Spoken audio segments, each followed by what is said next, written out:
এভাবেই তুচ্ছ ঘটনা নিয়ে স্বেচ্ছাসেবক দলের নেতা বিল্লাল হোসেনের নেতৃত্বে সোহাগ পরিবহনের অফিসে হামলা চালানো হয়।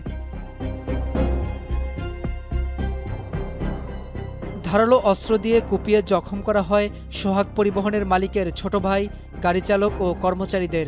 ঘটনার 2 দিন পেরিয়ে গেলেও গ্রেপ্তার হয়েছে মাত্র 2 জন। মূল আসামিরা এখনও ধরাছোঁয়ার বাইরে। 2 জনকে আইনের আওতায় নিয়ে এসেছেন, বাকিদেরকে আনার চেষ্টা করছেন, যেটা ওনারা বলেন। প্রধান 2-3 জন তারা এখনো ধরা পড়েনি। এদিকে গেল 1 সেপ্টেম্বর রাতে আসামি ধরতে গিয়ে আদাবরে কিশোর গ্যাংয়ের হাতে হামলার শিকার হয় পুলিশের এক সদস্য। শুধু তাই নয়, নোয়াখালীর মাঝিদি শহরে ভ্রাম্যমাণ আদালতের অবৈধ দোকান উচ্ছেদ অভিযানে নির্বাহী ম্যাজিস্ট্রেটের ওপর হামলা, নারায়ণগঞ্জের সোনারগাঁয়ে পুলিশের উপর হামলা করে হত্যাচেষ্টা মামলার আসামিকে ছিনতাইয়ের ঘটনা ঘটে গত 1 সেপ্টেম্বরে।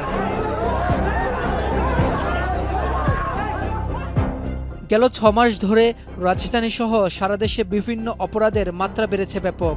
বেশিরভাগই খুন, ছিনতাই, চাঁদাবাজি ও মবের ঘটনা।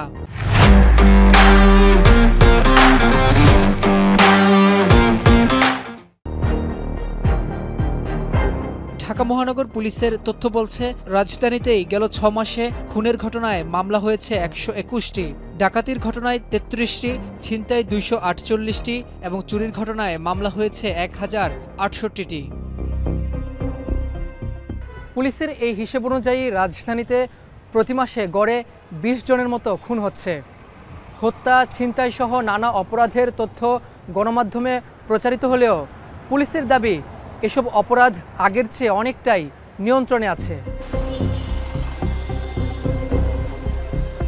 ঘটনাগুলো ঘটছে সেগুলো খুব বেশি আতঙ্কিত হওয়ার মতো বিষয় না।